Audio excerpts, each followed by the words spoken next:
আসসালামু আলাইকুম।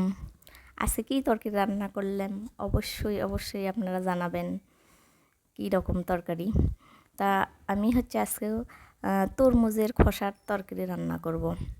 তরমুজের খোসা দিয়ে অনেকে অনেক কিছুই খান দেখলাম, মানে কেউ নাড়ু, কেউ রসগোল্লা, কেউ আচার, মানে বিভিন্ন ধরনের মানুষ বিভিন্ন ধরনের আর কি রেসিপি তৈরি করে। আসলে আমরা উত্তরবঙ্গের মানুষ এই তরমুজের খোসা দিয়ে অন্য কিছু তেমন খাই না, কিন্তু তরকারি সবজি হিসেবে আমরা খুব ব্যবহার করি, মানে খেয়ে থাকি।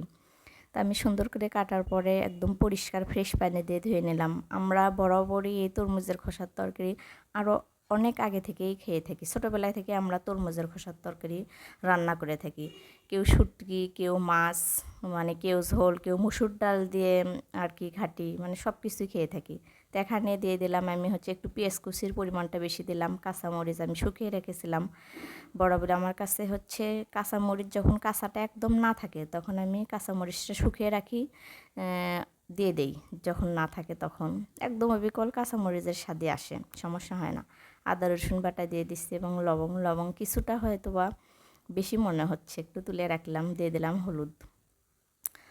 আর এই তরকারিটা আমি খুব সুন্দরভাবে মেখে নেব, মাখবো একদম, মানে অল্প পরিমাণ হয়ে আসবে তরকারিটা, মাখতে অল্প পরিমাণ হয়ে আসবে, আর বাকিটা রান্না করলে একদম আরও পরিমাণে কম হবে।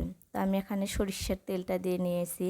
সরিষার তেলটা হয়তো বা দেখানো হয়নি। তেলের পরিমাণটাই চচ্চড়ি করতে একটু বেশি লাগে, খুব সুন্দর লাগে আর কি, তেল একটু বেশি দিলাম। আর এই তরকারিটা রান্না করতে একদম যে চাল কুমড়াগুলো আছে, দেশি চাল কুমড়া, জালিটা, পাকাটা না, জালি কুমড়া যেটা আছে একদম অবিকল, সেরকম দেখতেও ওই রকম হয়, অবিকল খেতেও ওই অবিকল। আমি কোনো একদিন কোনো এক মেহমানকে রান্না করে দিয়েছিলাম, বলতে পারিনি যে আমি কিসের তরকারি তাকে খাওয়াচ্ছি। ও বলছিল যে চাল কুমড়ার তরকারি। পরে যখন বলছি তখন সে বলছে।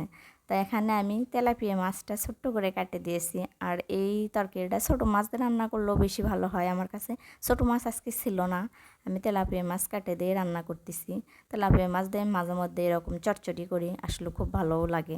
আমি শুটকি দিয়ে এভাবে রান্না করি, শুটকি দিয়ে চচ্চড়ি করলেও খুব ভালো লাগে, একদম বিকল চাল কুমড়ার মতনই। তাই আমি খুব সুন্দরভাবে মেখে নিলাম, মেখে একদম।